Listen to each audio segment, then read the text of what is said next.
Severance, Decoded, Explained, Review, Season 2. What's the deal, family? What's the word? What's the word? Dreamwise here for another one. Severance, Decoded. Hey, I ain't gonna lie. It took me a long time to watch that last episode. Oh boy. Look, this whole, this whole show during the season, I was just frustrated. You know, everybody was. I was frustrated. I was annoyed, confused. Like, all right, what is this? Right? What's going on? Right? They just kept on doing too much goofy stuff. But at the end of the day, they came all the way back around and pulled it through. So now, this might be my last season watching, baby. Unless I go just skip straight to the end, the finale. Oh boy. But I thought, I thought the actors did a great job. I thought the acting was good. I thought, the first season was good. It was interesting, the first season, right? It was still trying to, carry on and play with your head a little bit. But the second season really dragged. And I'm talking about drag queen drag. You feel me?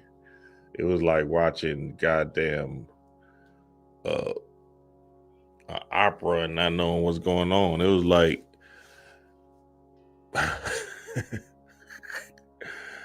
it was like doing a puzzle and missing pieces. That whole show was goddamn. I was just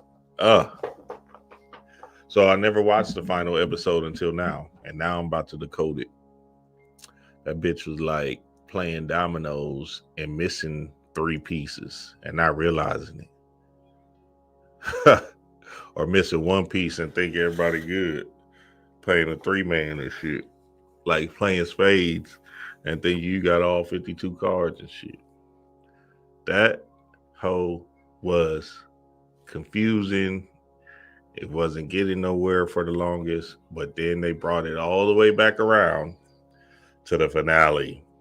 So I'm going to decode this real quick for y'all. Shout out to the family. Shout out to the gods. Peace to the family. Peace to the gods. It go down. Let's get it. All right. It says Severance is a psychological thriller that follows a group of employees who undergo a procedure to surgically separate their work and personal lives, creating 2 distinct identities. So that was a good idea of the show, was the concept.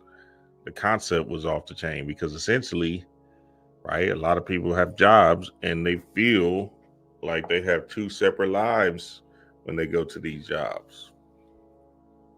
And it creates this flux in your mind that keeps you stagnant or keeps you in a loop, in a robotic state. And you don't even realize you're in a mental game when you do go to these 9-to-5 jobs, because the mental game is breaking free of the time that you're spending there. The time you're spending there can be a drag, especially if you don't have like a creative job. It could be something that keeps you in a constant repetitious nature of numbness, especially if it's something you're not passionate about. That shit will really fuck you up. You feel me?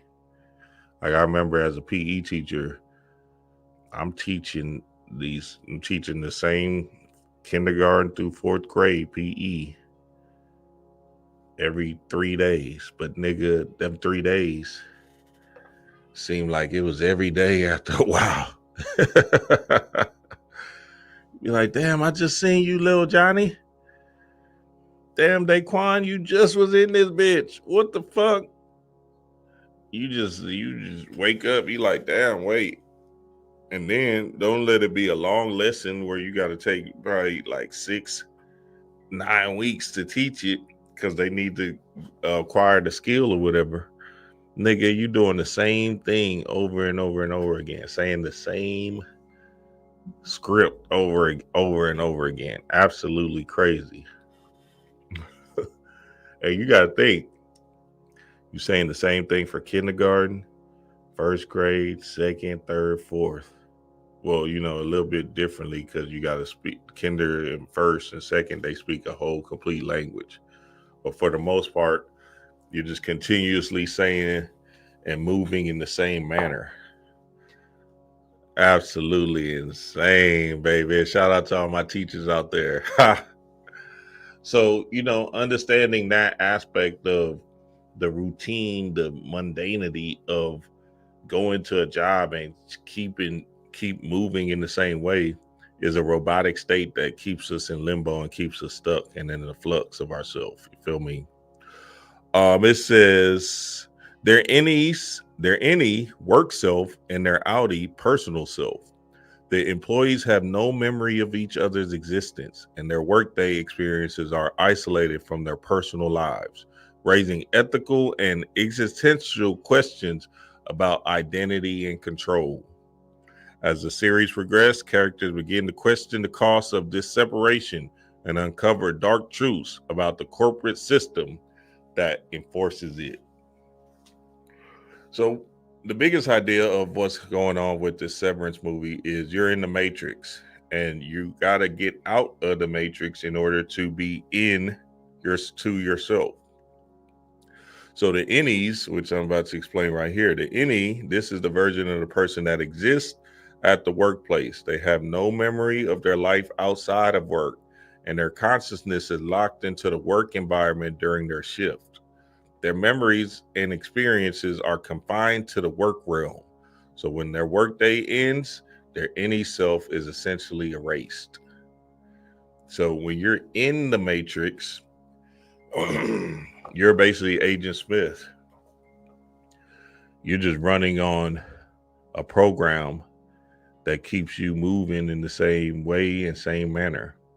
And that's not just only for at a job. That's when you go into the job, when you're leaving the job, you're taking the same route to work, going to get the same coffee, talking to the same people at your job, moving in such and talking about the same topics about at your job, whatever the headline story of the day, whoever won the game today. You're in checking the same emails, knowing what's coming in the emails. Say that job shit got you fucked up, baby. You literally be stuck in a matrix and you don't even realize you're in a constant state of repetitious mind control. Now, obviously, we need to work. So that's a part of the show. And that's what I'm about to explain here, right? We need to make energy or money. So there's something to this show that we got to understand to the core and what's actually happening all the way through. It says outie. This is the version of the person that exists in the outside world. The outie has full control of their personal lives, memories, and relationships, but it's completely unaware of the events and experiences their inner self goes through while working. Okay, so now the trick of this outie experience also is that you suppress a part of you that needs to run free and be essentially an adventurous and explorer, conscious, if you will. Because just like when you're in the matrix, right? Even when you leave the job or leave for work, you still got the same routine, rote learning, rote programming schedule. You wash your clothes on Saturday. You you do this on Saturday. You go to church on Sunday. You feel me? You keep the same routine throughout the week unless there's a holiday. And even in the holiday, they trick your ass because it's a celebration to give you trinkets or rewards of you doing a good job in the matrix.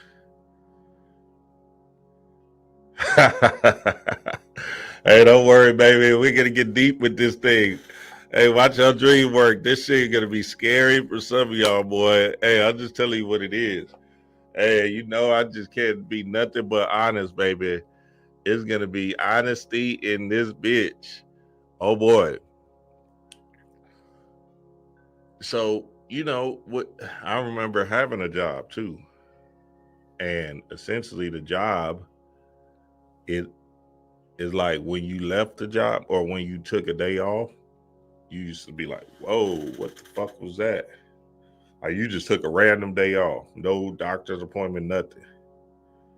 Be like, whoa, what the hell? You kind of wake up from that bitch. You feel me? What they call it, the mental health days and shit.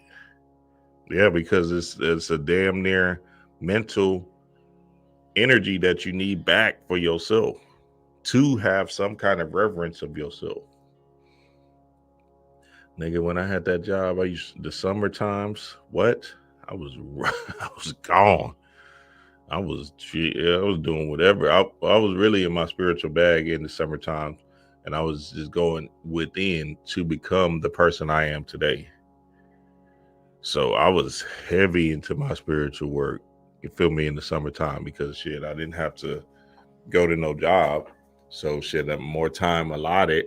And then my inner world started to change because I understood that, oh, okay, this job this is a reflection of the inside of me.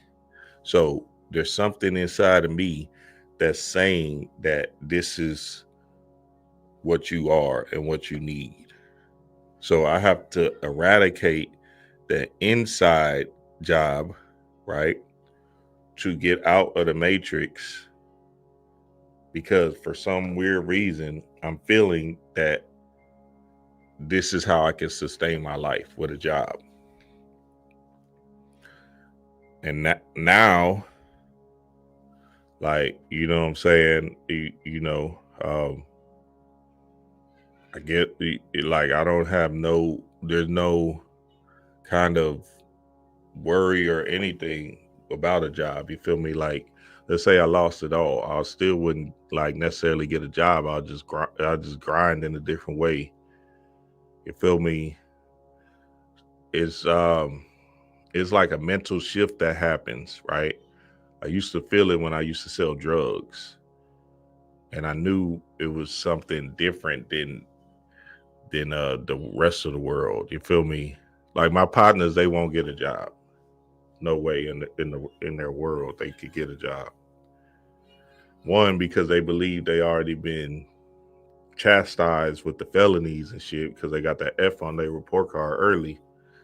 But then two, they just don't feel like there's no job that would equate to the amount of energy and money that they can make. So they'll go into jail and they'll come back right back out hustling and shit, just based off of their mind doesn't compute to job. It doesn't. They wouldn't even know how to, like. There's no energy inside of them for a job. They rather die, and it's not them consciously thinking they would rather die.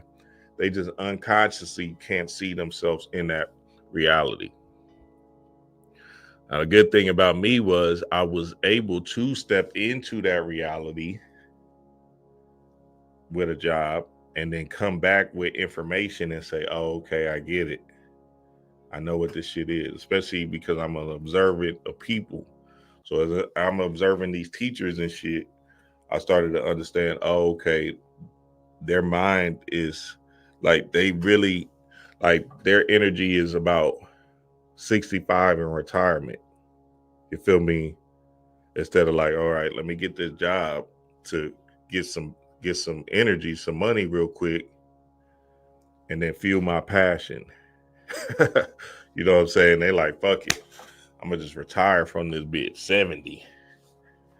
You know what I'm saying? So they be 25, say, yeah, I'm retired from here. That's a deep embedded programming that you want to eradicate if that is you, because essentially you don't know what the future holds, and they can let you go at any time. If they can feed you, they can starve you too, right? So then just the idea of Because let's say your boss pisses you off and now you just hate being there, right? At first you loved it, now you can't stand it, right? Your emotions is flag, and then you're 2 years in. Then what? You just gonna put up with it until you're 70 or 65 or whatever? You get what I'm saying? So you got to think of these jobs as like opportunities to fuel your life real quick, and then eject back out, step back out into your ability to kill food for yourself. That's the best way I could explain it. With the job thing, I get it. Some people do have that heavy. I had that heavy mindset with the job because that's when I was trying to change my life and shit. And I thought that was the route. Like, okay, just be one of these people, like be out here, you know what I'm saying, human, and just be out here, like really with the job and working and shit, right? But then I slowly, once I got out again, then I remembered, I said, oh yeah, that shit ain't really supposed to be about no retirement at 65. It's just to fuel you real quick, jump back into the game. And then it's fueling your passion. You feel me? So think of your job as a fuel to your passion, right? So if you do got a job, just think about it like that. Because essentially, God is on your side and God is inside of you. So as you're fueling your passion, fueling your world, right, through the fiat dollar, essentially what happens is God is going to put you into, God is you. God is going to put you into specific situationships that help you to become free, and struggles. That's a big part of this thing, because you got to feel the pain to become somebody new. So it gets deep like that. Like, but the pain is good. Remember, I was talking about that yesterday. The pain is good. And you want to feel that pain and embrace that pain, because again, essentially, it's just part of the story that I'm about to tell you all now with the severance. You getting out of the matrix, right? So with the Innie, you're in the matrix. The outie, you're out of the matrix. And now you have to be able to sever that energy of comfortability, which is basically the ego. You feel me? And this was him in the finale, battling against his ego and his higher self, essentially, right? The ego, the comfortability, the routine, the okay, this is how I can stay in this 1-bedroom apartment and do this job at AT&T call center and just be here, and I feel comfortable and I can do this for the rest of my life. That type of shit. You feel me? Y'all know niggas that do that shit too. You feel me? Not until they have a child or some kind of dramatic experience happens to them that they kind of wake up. Because remember, the subconscious mind is impacted by trauma too. So if something traumatic happens, then you kind of wake up and say, oh shit, okay, let me get on my shit. I remember. Be like, oh shit, damn. You feel me? There's always something traumatic that happens to wake a motherfucker up. Maybe you get fired from your job. Okay, I got it. I remember. Maybe your sister transitions. Whoa, I got something to do. You feel me? Because then you like, damn, she was just, you really wake up. Then you, So that traumatic feeling is part of the subconscious programming, because it will shift you anew. And your answer, if somebody does transition, their ancestors are going to help you because they live inside of you. So now you got to just understand that this battle, this fight that Mark was having at the cabin was a very powerful scene, because essentially if y'all didn't see the scene, he was going inside the thing and speaking to himself, right? That was him being his Innie. And then he was going outside on the deck, on the patio, and speaking to his Innie. And they was going back and forth. There was ego versus higher self, essentially, right? And you know what's, let me show y'all this revolver scene. And you know what it really was? It was this revolver. Let's get to it. Remember, on the scene, he started from 33, which wasn't shown, but he's going down and gets stuck. Boom. At the 14, there is no 13. You feel me? 14 is Osar getting chopped up in 14 pieces.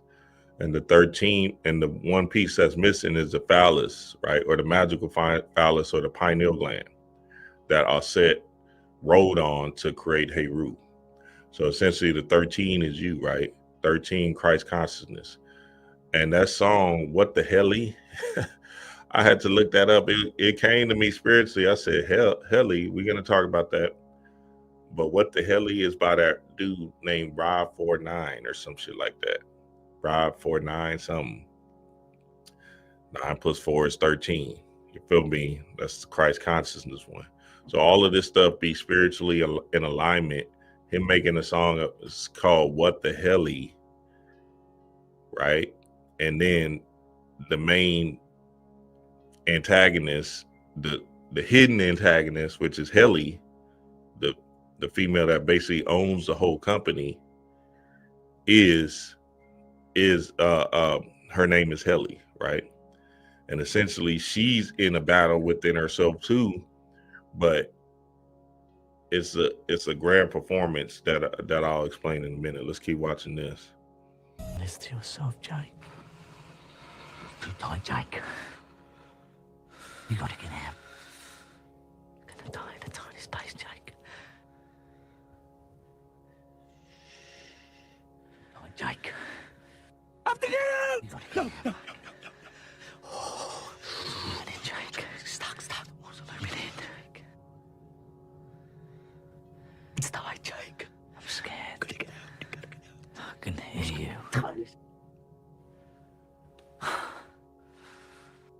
I can hear you. What? I can hear you. So right there, he's listening to his ego, because essentially he's in the elevator trying to observe his ego, right? Which I'm gonna give y'all the play to how to do that. Y'all know how to do it, but watch this. Answer you.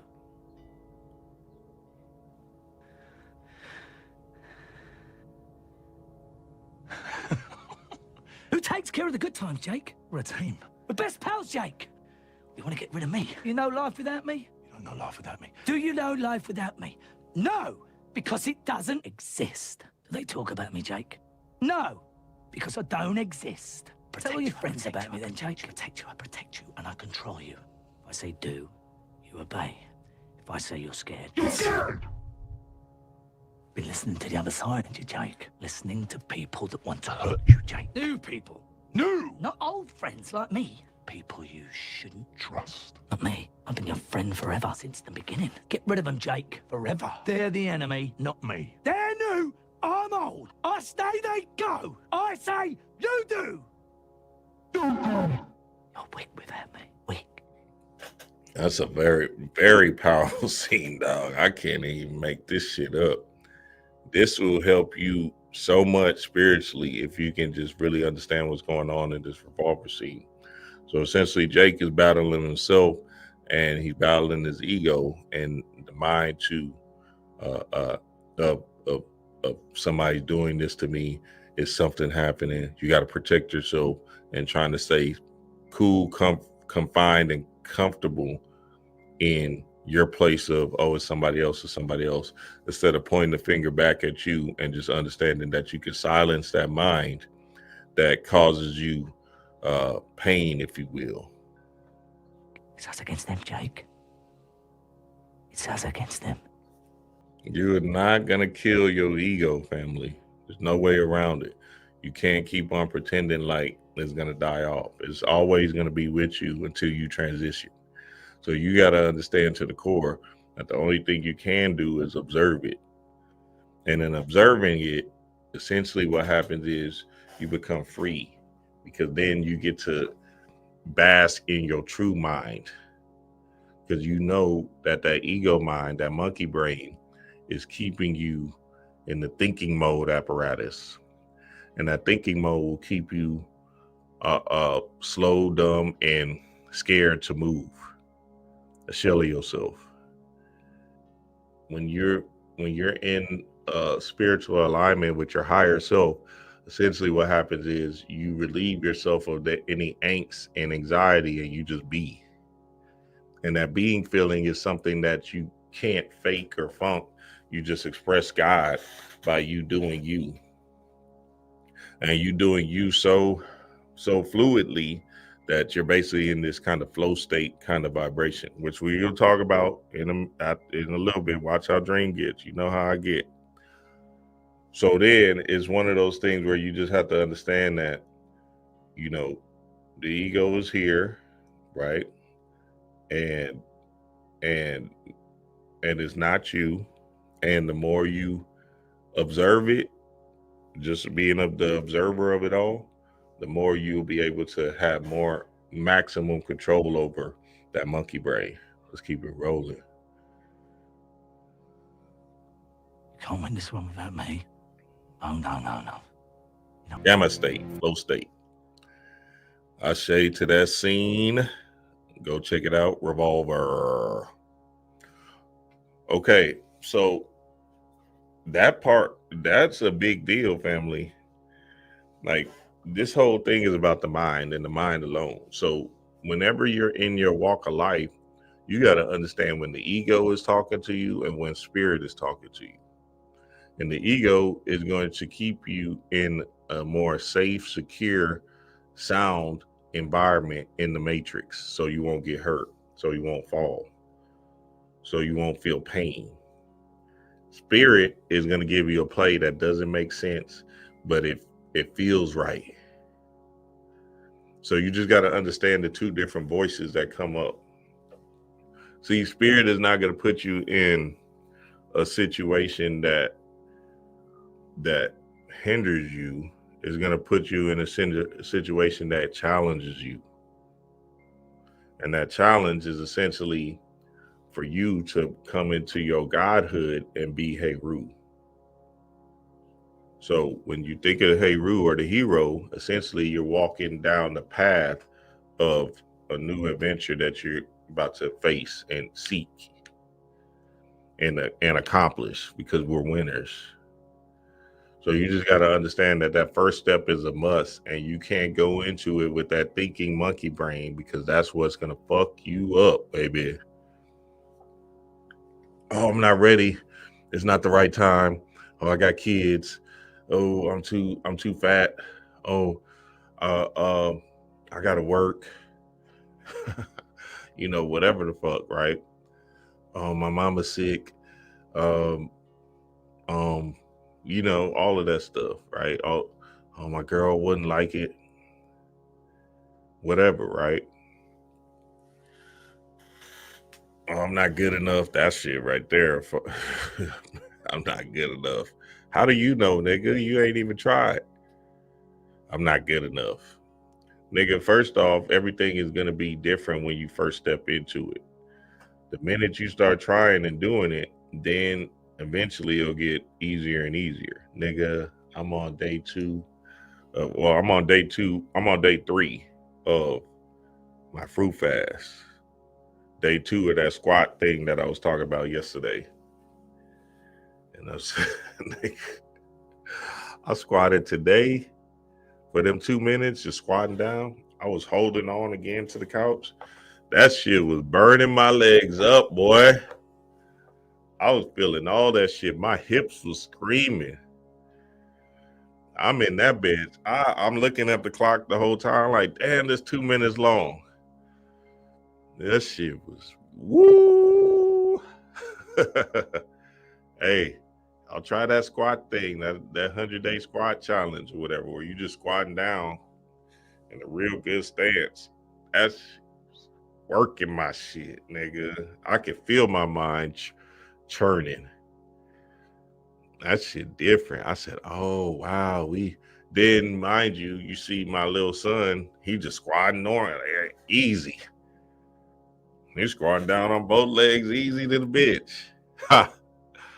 My 1-year-old, he hitting that hoe. I'm like, I'm jealous. I'm jealous. My knees is screaming. My hips turned the fuck up. I'm feeling muscles I ain't never felt before. I'm gonna keep going, dog. I'm gonna do it. Shit, fuck it. I'm not gonna like make a date. I'm gonna just try to do it every day and just see if I can be like them Asians, squatting down and shit all the time. Cause you can see that body position. There's something to it. Like it's literally like you can feel it. It's hell essentially when you're in that position because you're like right from our standpoint. You feel me? I'm 280, 6'4", 280. So my big ass squatting down like that on these knees. Them hoes, woo-wee, screaming, boy. Okay, so this was an important scene, the fight between themselves, right? And essentially he had to go into the battle and understand what both sides wanted. And essentially the way you control the ego or silence that noise is by, you guessed it. Oh, and here go the elevator scene again. Elevators going down, right? It's the same idea, same concept, right? But him silencing it is by meditation, baby. I cannot make it up. This is how you're going to observe ego more. This is how you're going to be able to be more aware and conscious. By you breathing and getting into your meditation bag on a daily, essentially you're going to start to observe your ego and say, oh, wait, that ain't me. Oh, this shit got me fucked up. That ain't me. Let me change that. You feel me? You're attached to the ego because you haven't had no silent time, no quiet moments to surrender into God. You're just hustling and bustling on the move all the time, constantly. You see them people, y'all probably got friends, they just constantly moving. No time to sit down. When they sit down, they feel weird. That shit is a travesty and a problem to your system, problem to your energy. It says meditation is an action of silence. Explore the sound of silence.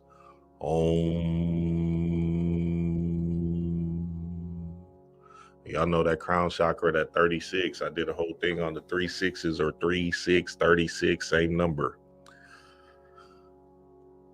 So let's get it. Hey, let's get it going. I can't make it up, baby. Y'all know how I'm get. You know how Dream gets. Let's get it going. So Mr. Milchick, right, was a big play and a big person in this thing, and he acted his ass off, boy. What? So from season 1, I was like, oh, this nigga trying to get paid. That nigga was acting his ass off. I was like, there, he did a great job, fabulous job in both seasons. And, they always use the black man to put you in the matrix, to keep the black people in the matrix, because essentially the black people are the ones that are in the conformity of the world, or it has to be. They need a group of people to be the workers. So melanated people are the ones that were chosen essentially by the powers that be or whoever, right, to be through the system of the matrix, to be the inferior race, right? Now we know that's not true because we are the superior race, but essentially through the matrix and through the lens of the TV machine and through the system of mind control, they create a narrative that puts you in the position of the inferior race. So the inferior race is the ones that's always working, the worker bees of this world, right? The superior beings are the one that's striving and doing their own thing, feel me? Just based off of there's no ceiling. So there's no, you can't cap your energy, right? When you go to a job and work at a job or whatever, they essentially just cap your energy with a paycheck that keeps on going down. The dollar keeps going down. So if you think about the fiat as energy, you understand that if this thing is going down and they're trading your time, which is your most valuable asset, your time, which is your most valuable asset, your time, which is your most valuable asset for energy that's going down, then they're playing a game on you, a big game. And what they do in the Matrix is they keep on showing melanated beings being the ones that work, being the ones with jobs and shit like that. You feel me? So hey, I'm just telling you what it is. And they've been doing it since forever. You feel me? And essentially they do it because they want to create a system of workers. You need people that work. So the only way to get the gods to work and to believe that working is good is to show them consistently on TV working. Even in this scene with the band, when the band came on the season finale, it was an all-black band. And it was essentially like a HBCU or something, right? Even though it was the Lumen band. You see what I'm saying? So they trying to promote this college aspect of this thing, right? To say, hey, we need you to go to college to get a job. And that job just keeps you in the matrix. So now that all-black band was a symbol for this is what y'all are, workers. And let's celebrate by entertaining Mark for accomplishing this goal. So you want to understand this shit get really deep when the form of mind control when you're seeing these shows on TVs with black people being the worker bees. So much so I put some scenes up. I cannot make it up. You feel me? They always had a black man as a cop, and they try to make the black man look cool as a cop too. That's the problem. They try to make you look cool and hip, like, oh, this is a cool thing. With Bad Boys, you feel me? It's a double entendre language to say, oh, I could be a cop and I could still be cool and bad. You feel me? Same thing with Beverly Hills Cops. You know what I'm saying?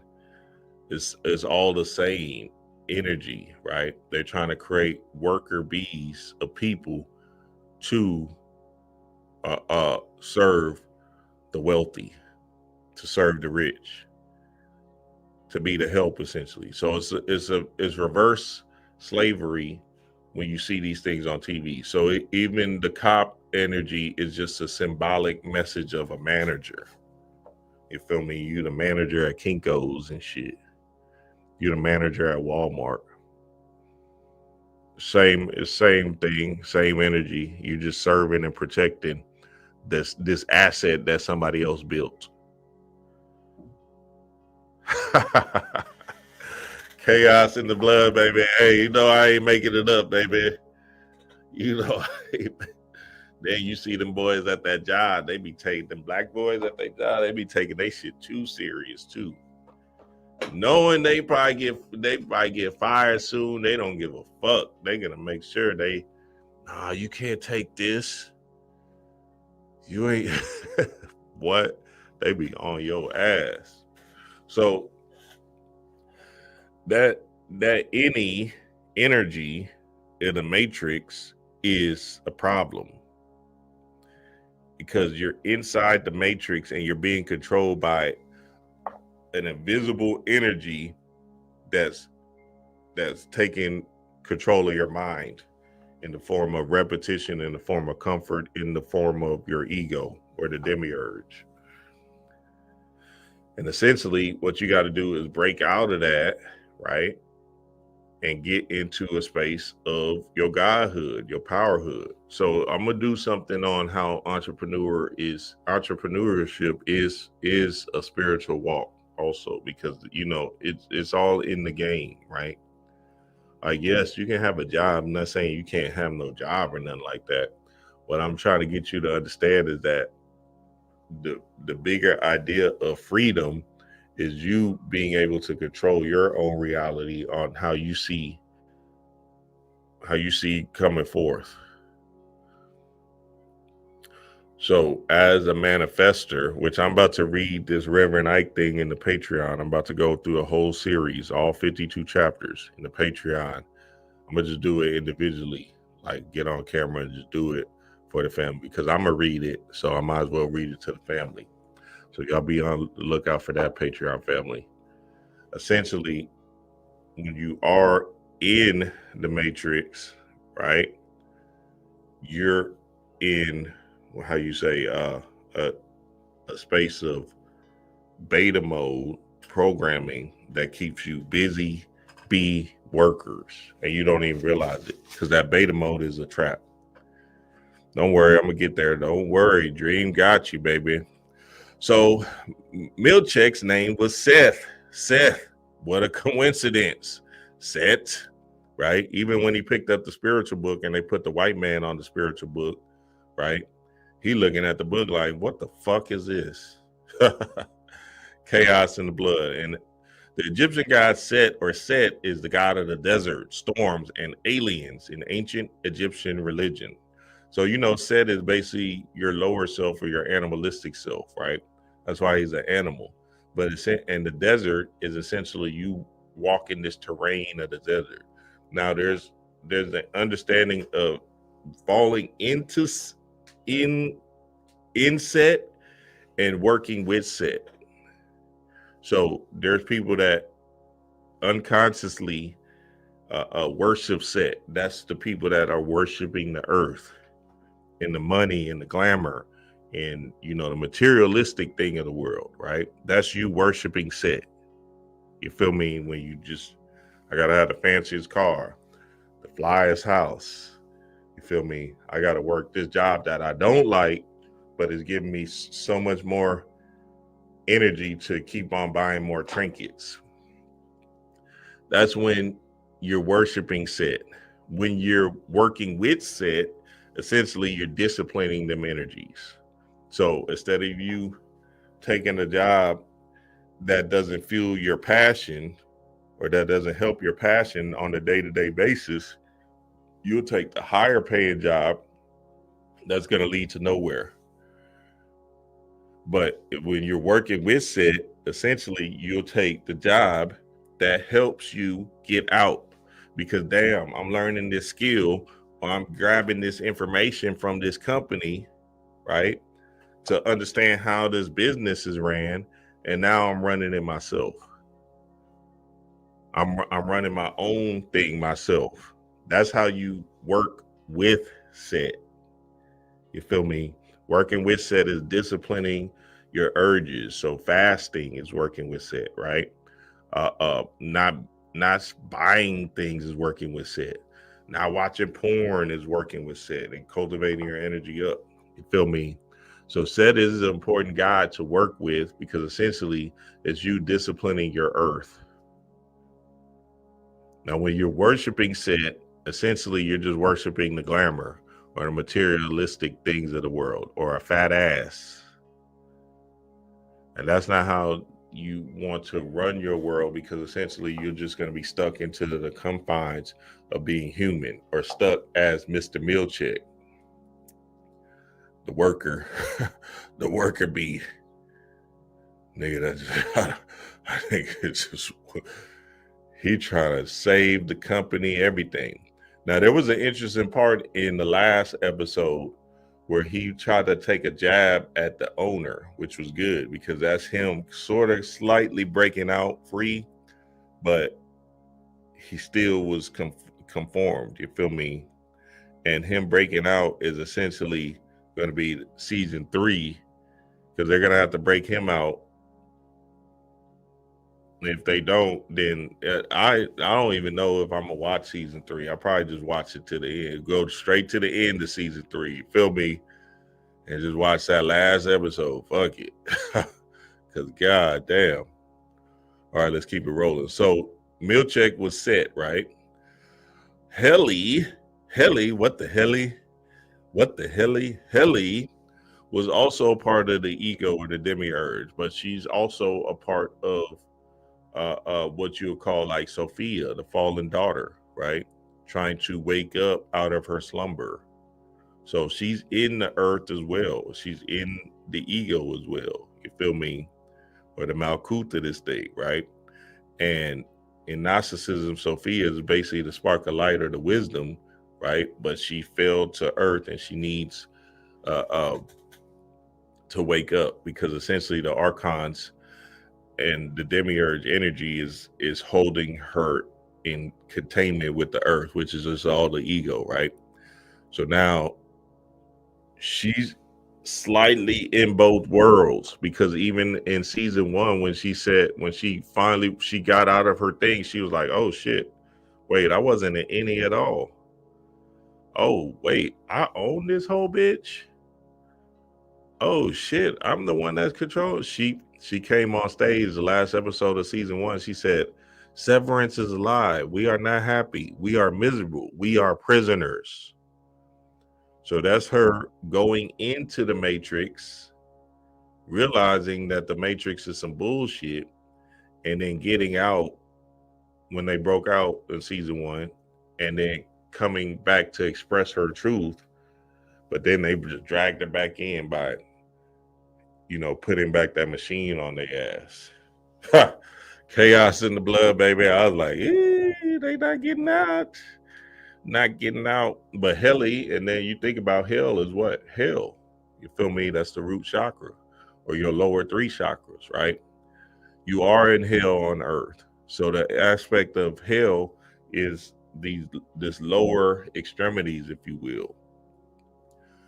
Penis, vagina, right? Your stomach. You feel me? Your gut, your stomach, penis, vagina, all of that, right? Because essentially your sexual organs and your stomach is the thing that you're lusting for, greeding for. So you want to eat that big ass burger and just chow down on it. Or you want to just have some wild sex and shit. You feel me? Raw. These niggas saying, nah, fuck condoms. I'm like, damn, these young kids different, boy. We was wrapping it up. We was smart about ours. You feel me? We was not playing that shit. These young kids, I think that's a program as well. It's like they're trying to bait kids into just having unprotected sex, so then they can just get caught up in the game or just fall into a limbo of disease. So hey, don't do it, family, unless you know the one. You found the one, and then shit, y'all go get checked up or whatever together. So Helly is still a part of the Matrix, is still a part of the ego, and essentially she's the aspect of Mark, essentially, that is in hell with Mr. Milchek, which is set. Feel me?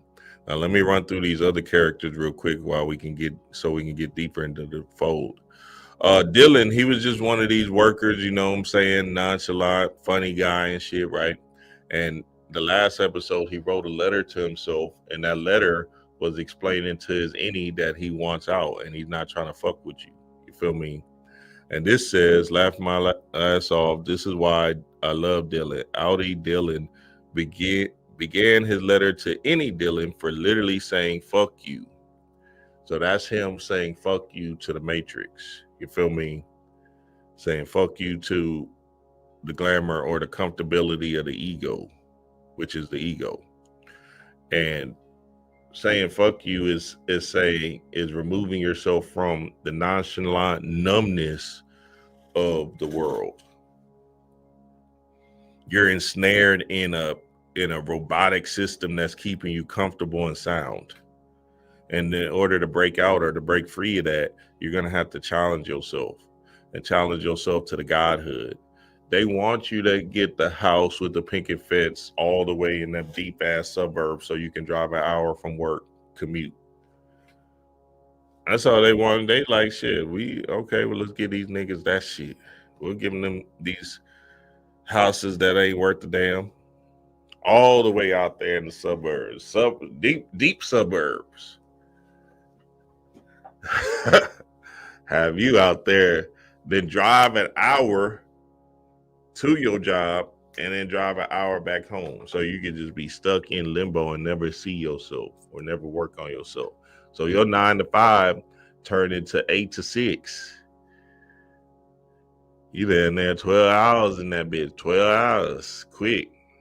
And then don't let me start with your preparation. Now we talking about 7 to 7. So you got to prepare 7 o'clock, boom, 8 out, 1 hour drive, 8, get there, 9 to 5. Then you got to come home 6, 7, you winding down. Chaos in the blood, baby. You basically 7 to 7 in that hole. And then that's the most important time of your energy, your circadian rhythm time is during that time when you have the optimal power inside of you. You feel me? Because your energy is flowing in the early rising based off of your sleep and you regenerating yourself from sleep, which is Osiris. So yeah, Dylan was one of those, you feel me? He wanted to break out and get back to his wife. And essentially he had to write this letter and scream out to the masses to say, nah, fuck all that bullshit. I'm out of here, right?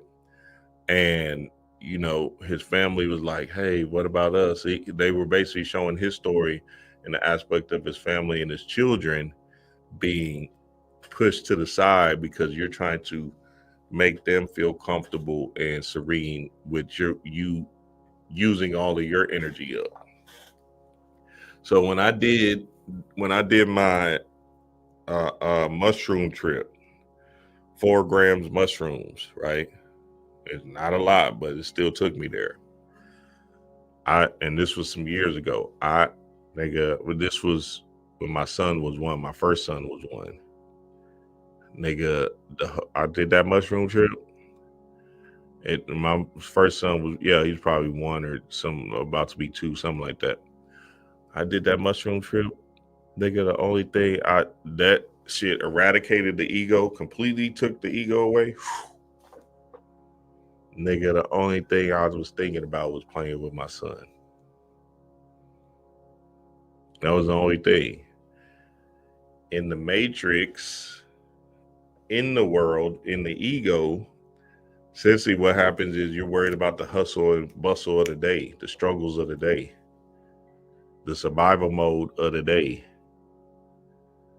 So you're just in a flux of yourself because you done lost your true self based off of you got to get out here and go get it. So you just like that get out, you're falling deep into the bitch and you can't get yourself out because you done fell so far deep. You forgot what's the reason you trying to get to the bag. I'm like, oh my God, that shit hit. My whole ego was shot clear. And I was like, oh, okay, this is what this shit, oh, I get it. I'm just doing all of this to get back to him, to my son, right? And it was a bigger, deeper message because essentially as a father, you know what I'm saying, you got to instill certain qualities and energies into your son, SONSUN, right? Which is an expression or a reflection of you. So it gets strange like that. So everybody that haven't did their mushroom trip or did an advanced mushroom trip, right? I suggest and go to my nigga Hood. My nigga Hood got it. I don't know if I can say that on here, but shit, that nigga Hood got it. Y'all know who I'm talking about, Hood Mystic. Go reach out to my bro God. He got him. You feel me? Got him. Shit, them hoes is good. So go to my bro God, Hood Mystic. Put in Hood Mystic on YouTube and shit, you'll find that boy. All right. Let's keep it rolling. Okay, Irvin. Irvin was an interesting character because essentially he was, a shell of himself. He knew there was a deeper love, right? And it's interesting that they showed gay love, but to each his own. They was trying to give the aspect uh of suppressing a part of you to stay in the conformed state of the matrix. So you know how gay people don't want to come out and shit like that, right? So that was basically Irvin. He like, nah, I don't really want to come out when he's in the matrix. But when he was out with his outie or whatever, when he was out, essentially he was back into himself, like, oh shit, let me express my truth. I like this man. This is my guy, you know what I'm saying, or whatever, right? Boom. So now, all of a sudden, he's still in the innie, right? When he's out painting these paintings all the time, because he was painting an elevator, right? A black elevator over and over and over again at his home. And he was just in a darkness in his house, just painting the same black elevator thing that he didn't know he was painting, because he was still in the flux of the matrix, right? So even when they were saying you had an outie, you were still in, because their minds were still captivated by some kind of form of loss, or some kind of form of not knowing themselves, right? And this whole thing is about know thyself, or the gnosis of self, which is knowledge of self. So in that, he's painting this black elevator, which is essentially the subconscious mind, and you have to go to that black elevator to get completely out. So he's leaving himself clues and a symbol to get out. But essentially, he just, the beta brain happening. He's just still in the limbo, still in the process, in the limbo. You feel me? And that keeps him going over and over and over again. So this was a good character, and Irvin did that. All right, let's get to the main guy, Mark Scout. Even in this nigga name, Scout. What the hell does Scout mean? Let's look up what Scout means real quick. Scout meaning, because that means something. It says Scout, a soldier or other person sent out ahead of a main force so as to gather information about the enemy's position, strength, or movement. Okay, hold on, let's see. Someone whose job is to look for people with particular skills. Okay, that's that definition of Scout. Okay, look, to kill a bird's name. Main character, the name refers to a person who is sent out to gather information, like a spy or a lookout, which aligns with Scout's curious observing nature throughout the story. Okay.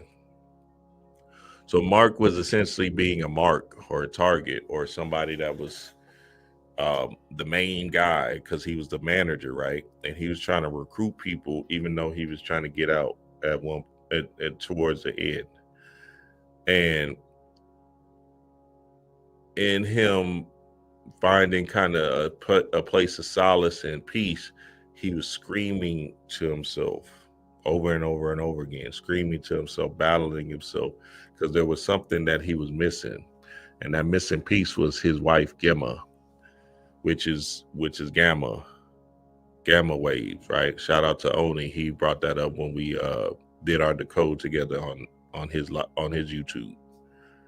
So now the gamma, or just think about it like coming to America, finding his Lisa, you feel me? Or finding his information, which is Lisa, which is light, right? So it's the same thing. Mark was trying to find himself through this wife, or through his gamma, which is the gamma rays, which is the higher level of consciousness, or the flow state. So essentially, he was a shell of himself, and he was screaming out for help the whole time and battling himself over and over and over again. You feel me? And in this battle, he was, he was in a wreck of himself, essentially. Y'all seen that nigga Kodak Black? That's what I'm talking about. That same shit. So Kodak essentially was on drugs. I guess he was on drugs or something the other day. Somebody recorded him screaming out for help. Help! I need some help. And he was just shook and stuck in a whole another dimension, fucked up. You feel me? So I don't know if he got yes man around him or whatever, but you know what I'm saying? They said he was talking about killing himself or unaliving himself and stuff. And y'all know my drug heads, y'all know what that is, right? You know, you get into that space of drugs or coming back down, and that depression sets in heavy. So now you're in a whole conundrum with yourself, not knowing yourself at all. And I think those were my biggest power moves when I completely became sober and eradicated that part. Right, I had to go through that battle. So when I was on my drug journey, and I said, "Fuck it, I'm going cold turkey. No more bars." Boom. Right, and I stopped because look, I'm taking 3 to 5 bars a day, nigga, easy. Right, back then. And essentially, I was just numbing myself into oblivion, not even really realizing I was hurting myself because I thought that it was just, I didn't think it was going to be that deep of something that, you know, as you young kid and shit, 19, you don't really know, oh, this shit is actually hurting you. You feel me? You thinking it's like Skittles or candy or something, right? No mind at all. So anyway, I'm taking them drugs for years, right? And someone told me to just stop and stop because there was so many different incidents or occasions where I was getting into accidents and stuff of that nature, right? And problems, bigger problems, right? And you know, I just seen my partner go to jail on the bars. He didn't even know he woke up in jail on the bars. Crazy shit. Didn't even know he was on them hoes, or didn't even know what he did for life. Nigga, what? Say, dog, that shit fucked me up for a long time. You know, whatever, right? Now, so I'm like, damn, that shit had my whole body fucked up. I was in a trauma porn situation with that experience. This was my man's. Killed somebody, boom, jail for life. Didn't even know. What? This shit ain't funny, but goddamn, could you imagine, nigga? You wake up behind bars, don't even realize what you did. So even then, I didn't even have the consciousness or awareness to get off of them. I'm thinking like, man, this nigga just, you know, whatever. I'm still doing my thing. Long story short, I kept on falling, kept on having uncomfortable experiences, and essentially, I just went cold turkey one day. And then me going cold turkey, I went into like damn near coma state. My whole brain was fried because I needed the bars. You feel me? So I went two and a half weeks in a coma. My partners around me, they trying to heal me or whatever, or help me. They wasn't trying to heal me. They was just trying to help me. My girlfriend at the time was really helping me, and she was, you know, helping me get through the shit or whatever, right? Through the chills and all of that shit. So I won't croak over or whatever, right? And essentially, I woke up one day and I was back two and a half weeks, and I was back and I was looking around and I was like, nigga, what the fuck am I doing here? I'm sitting here with my so-called partners, which I, you know, they you know, they just knew their existence and what it was, you feel me? But I'm sitting there, I said, nah, I can't be in this environment no more, because essentially if I revert back, I'm gonna die. And I wasn't ready to die because I still had a lot to live. So, you know, it's important for us to understand that them experiences, them trauma experiences are actually good things because they actually reflect something that we had to move into a space of like, oh, okay, I see. Oh, my mind. Oh, okay, boom, right? So even when you're doing a fast, it's going to reflect a lot of energy to you. It's going to reflect some peace to you. That's why I'm on this fast now. I'm on a fast because shit. I need to understand. Okay, what else is going on inside of me? How far can I go? Right. And essentially, when you get into the stagnant state, I would suggest anybody do a fast, because spirit will quickly give you the information and answers to your questions, your unconscious questions. So, very, very important to understand that, family. The fast is going to help you jumpstart your fast. Even speaking about the matrix and the job situation, I remember the first time I did a fast, I think I did a 30-day, when I did a supreme fast, 30-day fast. Nigga, I'm at the job. I'm working at this job, PE teacher or whatever, right? They giving us goddamn hot dogs and burgers or whatever, right? And I'm like, no, I'm good. I'm fasting. And they thinking I'm sick. They thinking something wrong with me. They kept on coming up to me, and they were basically using me as a play to have conversations. You feel me? Oh wow, okay, that's what. And they didn't know I wasn't doing it for no food purposes or for no weight loss purposes, because I was already in good shape. And then I was doing it for a spiritual reflection and enlightenment of myself. But then what I started to see was these niggas is Agent Smith, because they chowing down on these hot dogs, and I'm looking at them like, oh shit, y'all niggas. I'm looking at them with my green juice like, oh, I'm okay, yeah. They was looking at me doing they big one and shit. Pause. I'm like, oh, it's going down in this bitch. I said, these niggas real human. I said, not for me. Not for me. So Mark was in a flux, right? Either he already escaped or he already let Gemma out, right? But then he still had Helly. So his Innie and outie is battling. And he's trying to figure out which way to go. And he doesn't really understand that the way to go is out, but he wants to stay in because of what? The comfortability of the world, feeling accomplished. So the way he got Helly out, or the way he got Gemma out, which was his wife, was by achieving the ultimate goal of that accomplished state. And that's what these jobs do. They try to make you feel accomplished in your walks of life by saying, you did it. So he finally reached the grand crescendo of whatever file thing that he had to make, right? And work through on the computer. And as he reached that grand crescendo, essentially he was like, wow, okay, I did it, right? And he was ready to get out, but he did his big one. You feel me? And in him doing his big one at this job is like a trick on your subconscious mind to say, yep, here go another trinket.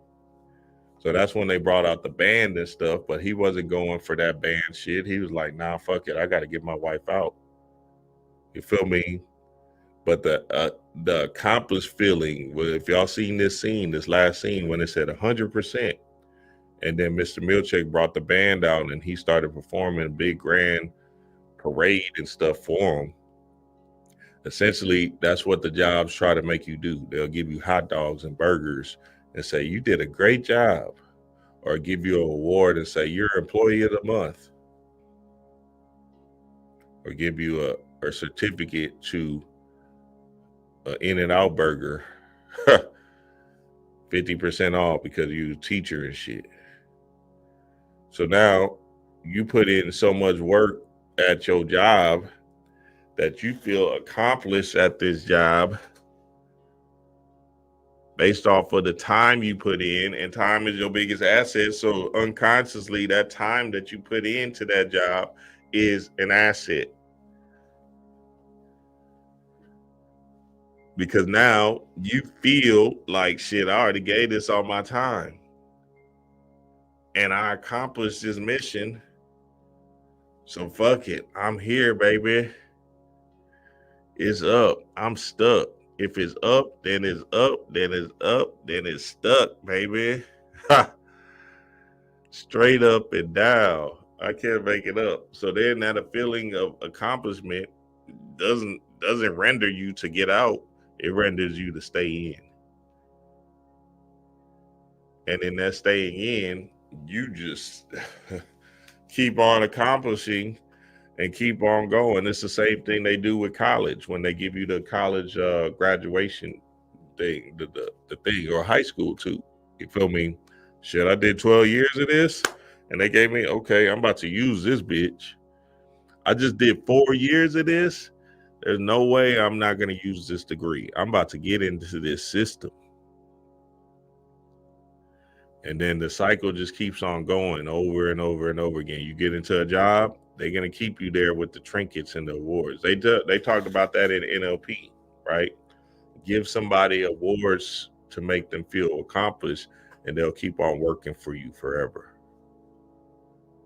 And these awards don't have to be no like paycheck or nothing like that, or something that can actually get you out or help you out. It can be a compliment.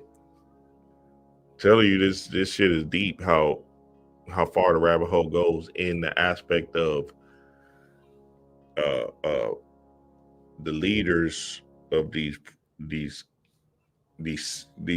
businesses and schools and all of that, and corporations.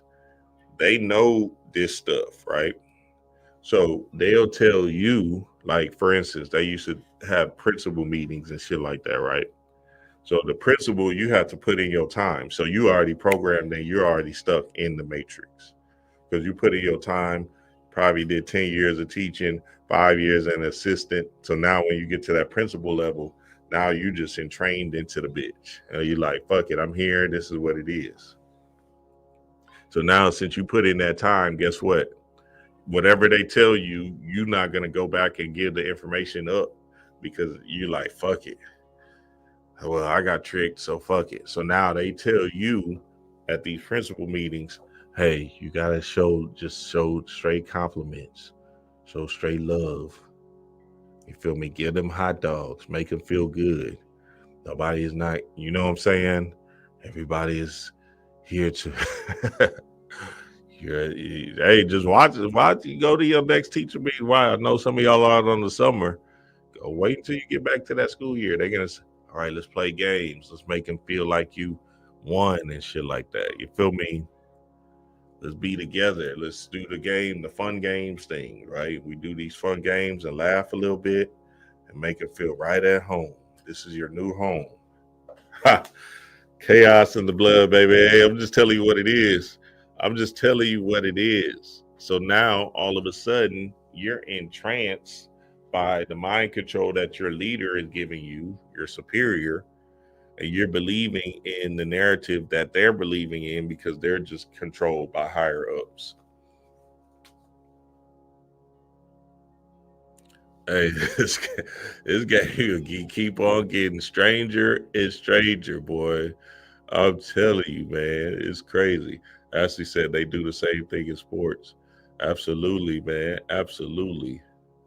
Dark Knight of the Soul propels us to our destiny. Absolutely, Ashe 9. That's good. What? Well, oh, okay, Titus. Yeah, I appreciate that, Titus. Yep. McDonald's gift card and shit. Yeah, they give you that whole, give you them fries, get you a large fry. You feel me? Just to keep you in that system because they need their machine to run.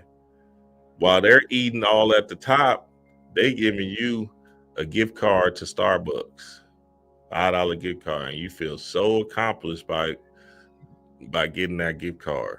You feel me? Our teacher of the week is, oh, you stuck. Oh, what? I did it. I got employee of the month.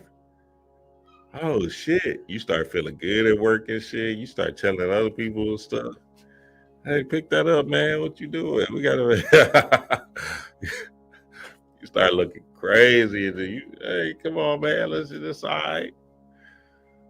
Nigga, I was sun gazing this rising, hey, that sun gazing will have you on cloud 9, baby. My pineal was feeling good. I don't know if it's because of this fruit fast. Sun gaze, nigga, 640, 636. You feel me? Go outside and get that sun in. Find you a good spot where the sun is showing. Just a minute. All you need is a minute. You feel me? Once you get a little bit more powerful, do 2 minutes and 3. Sun gazing, family, I'm telling you. So then he's stuck because the gamma, the brain waves, the flow state, the gamma is his flow state.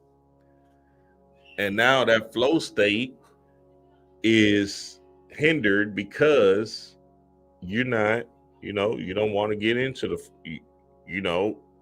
you're afraid of the flow state. You're afraid of your true power, which is channels and divine messages to you. So now, if you do get your gamma back, that means you're in a super supreme consciousness flow state, what they call the super conscious, where you can be able to receive otherworldly information, outerworldly information that gives you plays, not only plays down here, but cosmic divine understandings. So y'all know it's the beta state, right? Is where you're in this controlled kind of busy state. You feel me? Busy bee state where you're just working and just moving. Your beta, you're basically at the job or whatever, right? Alpha state is when you're falling into, programming mode for your subconscious mind or your mind, right? So then you program yourself through the news, social media, TV, and then also, good stuff like the meditation, your affirmations, and so on and so forth, right? And just your self-love or knowledge of reading a book.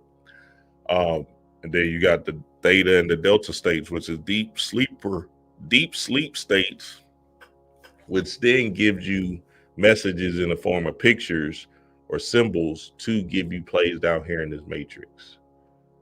So that theta and delta state is a divine state to be in, because essentially it's going to give you the plays. You just got to understand what the message is conveying to you in your sleep state.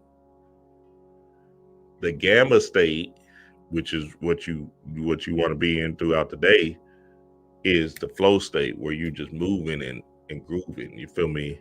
It almost feels like you're on caffeine or something, but you're in just such a rhythm with what your purpose is that you're just moving and grooving, right? So essentially, think about it like you're being on 2 cups of coffee and shit. That's the gamma state, and you're just in a whole nother zone, right? So even with the coffee, it's not necessarily taking you to that gamma state, but it's like a false gamma state, because you're just still in beta mode, just staying busy, which is the beta mode. You're just doing it faster, but you're not in the space of receiving more information and downloads and channels, or how to create a little bit more effortlessly and creatively. So that's the gamma state, and that's what Mark needed his gamma back, right? To fall back in love with himself. So him running away, though, was the problem, because him running to Helly was him, as you can see the red and all the colors was a very important aspect of this thing. You can see the red, right? Is them trying to root you back onto the earth or into the matrix. You feel me? So they're like, hey, you need to get rooted back into the earth, to the matrix. That's why they're showing this running scene of him running back to the matrix, to the comfortable, to the comfortable, serene state. You feel me? So him running back is a trick, and they did it at the end to confuse you, right, with the colors. Because again, in the blue, right, when they were doing the marching band, they were making it like a divine heavenly state with the blue and the green and all of that, right? The lumen, because they want you to feel like this is peace, this is heaven, stay with us in the ego. You feel me? Stay in this world, right?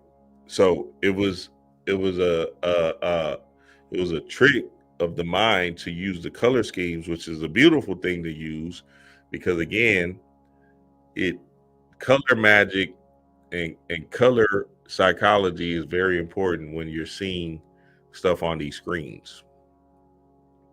So now, boom, they get back into the red and white, right? Even in this book, even in this spiritual book, they make it red. You feel me?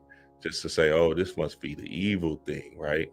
But it's a reverse. You got to reverse everything and understand that going back to Helly is you just going back to the earth or going back to hell or going back to the matrix. So now he sets Gamma free, but essentially he's in a flux of himself because he don't know if he wants to be that adventurer, that explorer, that higher self-consciousness. He's running back to the earth. And he's saying, I just need to be here on earth with you, Helly, and just exist in hell, in lust, in glamour, in the ego, and make that my true existence. So now, if you don't know, this is the real heaven and hell. The heaven is in your mind. The hell is in your lower three chakras, what I said, the stomach and your sexual organs, right? And your earth or heart is in the middle. And earth or heart are the same thing, right? And this is just the aspect of you exploring the earth or being an adventurous in the earth, moving with your heart. Moana, finding the heart of Tafiti, moving with your heart. So there's aspects of you that doesn't want to go to work every day, right? And that's an important energy to understand. Not saying don't go to work, but I'm saying it's an important energy to understand that, like, damn, I don't want to do this every day. That's an important energy to understand because inside of you, you want to do other things. So as gods and goddesses, we understand we got bills to pay and stuff that we got to do for our human. But as gods and goddesses, we want to explore, have adventures, travel the world, see different things, do different things, right? So even when you travel, you break out of the matrix. That's why people travel and say, oh, I love to travel. This is my mission. I just love to travel, right? Them teachers, last day of school, I remember that shit. Teachers, last day of school, they would travel the next day. They gone after that work day, they gone, they up. Hey, I'm gone the next day. Just to get out of the matrix, to get back, to get their mind back and to feel this calm, serene state of seeing something new. Taking them out of the matrix and putting their mind into God, which is heaven, which is you being an explorer, or you giving your mind a break and some ease of love. So this says, heaven is originally a code for the 7th crown chakra, which will bring awareness, enlightenment, and bliss once it's activated.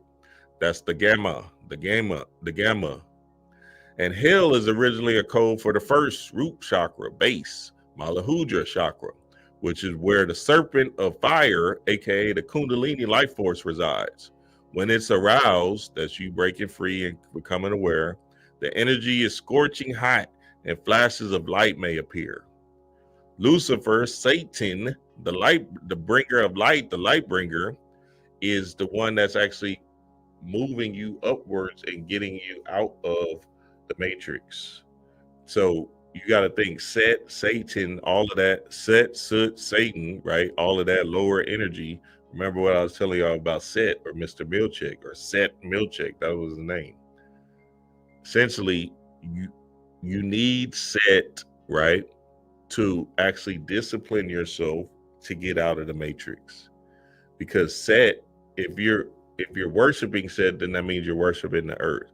If you're one with Set, the Set energy, then that means you understand that this earth realm does have a process, which is your bills, your struggles of the day, the human, right? what all the 10% that you have to get back to this earth realm, which is a 10% tides. When you're in your set and one with set, essentially you can discipline yourself to get out. And disciplining yourself to get out is what set is actually about. You're walking through the desert with set. You feel me? And Satan, the light bringer, that's why it's important that's why the whole aspect of sexual energy or kundalini energy can't go out this way. It has to go up this way.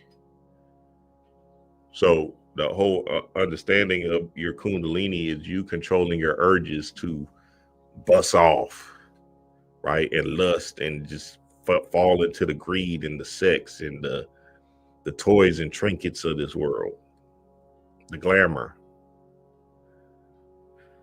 So, hey, and I just want to encourage the family, this fruit fast that I'm on, it got me turned the fuck up, and I'm only on day 3, and it feels good. You feel me? So I want to, and I'm going to give y'all some more updates as I go on this fruit fast and keep going and going and going. So understand to the core, that's an important aspect in this whole walk, because you have fallen and you got to rise back up.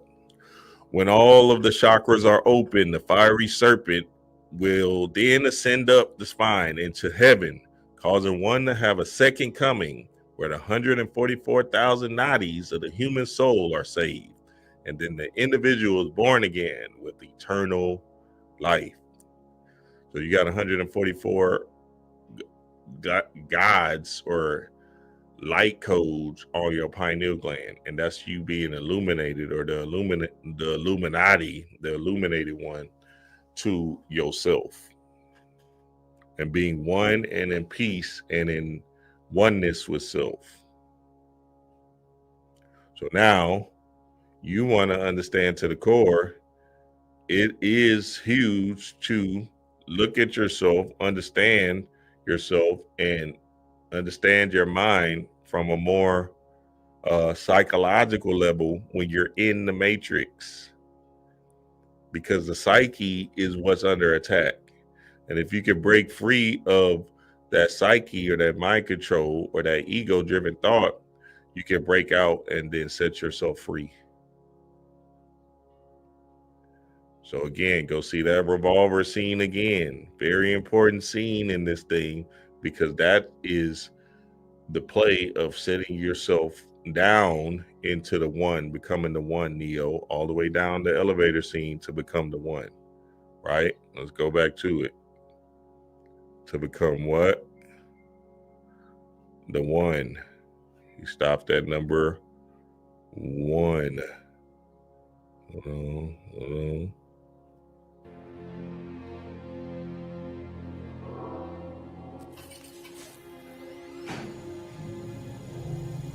Wakes up, he's awakened by that elevator.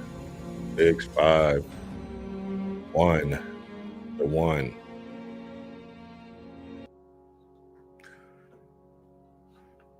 What's up, family? Give me some questions. What y'all got, baby? What y'all got? What's good, Will? What's good? Tammy said they gave you an expensive looking pen that yeah, Tammy, that's what they're gonna give you for real at that job. God damn, they're gonna turn you all the way up. So yeah, that's my Severance decoded. Severance decoded. Absolutely fire show, or fire last episode. but the whole seasons are important concepts in the aspect of the mind and getting out and breaking free of the matrix. I want to encourage the family to, not watch it for like the entertainment purposes, but watch it as a gateway or a portal to break free and get out. How to get out of the first chakra, Quinn asks. You got to work on that first chakra. So you got to do things in the aspect of understanding that your energy is about your foundational practices with love for yourself. So that's the grounding, right? That's the sun gazing, that's being outside. You feel me? All of those things. That's eating the natural fruits and natural foods. Because all the root chakra is your foundation about how you feel about yourself. So a lot of people are in survival mode based off of they're spending more than they make. So you got to be content and in love with yourself and not spend more than you make, but spend enough that you can still live and survive and thrive, and then also be in a way of your passion. So if you have to live in the hood for 2 years because you're not making enough, then so shall it be. But you can't. But but it has to be a peace within yourself and your heart. So you have to understand that, hey, look, this is how much I can afford right now, but I'm greater than this. So I can see myself greater than this. So I'm going to work through this process of the human, which is trying to keep me spending in spending mode. You feel me? Trying to keep me a flux of myself. Very, very important. And that root chakra will manifest you out of this thing. So if you do your root chakra work, essentially you'll get on your bag. So do the root chakra, the red, eating red apples, strawberries, all of that healthy stuff, right? With the red, doing that chakra tonics, grounding, like I said, doing squats. Like I told y'all, that squat thing was going to work. And all of that stuff is going to open up your ability to control your urges, control your demiurges, because them demiurges is what's really keeping you in a limbo of yourself. Because then if you control your urges, guess what's going to happen? Boom, you're going to put some money up for that business that you need to start, or that opportunity that comes up where you can invest 1,000 and then you make 10,000. So now you're preparing for your win. Essentially, it's going to come. You just got to be ready for it, right? A lot of times people ain't ready for it because they've been so stuck in the matrix that they're just in survival mode, and they're just spending to appease their ego, to make them feel like they're doing something. But there has to be a process where you go through the fire, right? D-Ray and I did it. We saved up a whole check, saved up one complete check when we was teachers for maybe like 2 years, and we end up saving 50,000 quick. Then we was able to get out of the matrix. And then, that's when we started to get in our bag. Boom. This happened, master student conferences, Patreon, start this, boom. And now all of a sudden we hear, supplements take off. Here goes this TikTok thing taking off. You feel me? And that's how this thing works. So you do have to ground yourself and be appreciative of where you're at right now. So a lot of it is thankful energy. Thankful energy is going to help. And then also doing the spiritual work in the aspect of, putting the red candles, red foods, red shirts, all of that stuff if you need more energy in that chakra. Yes, sir, family. Yes, sir. Yes, sir. I love and appreciate y'all, man. Gratitude to all of y'all, man. Gratitude to all of y'all. And yeah, man. Hey, look, tomorrow book club, Earth, Air, Fire, Water, and the Patreon. We're gonna get it in, so y'all be on the lookout for that, Patreon family. Be deep into the fold. I love and appreciate y'all. Severance, decoded. Peace to the gods.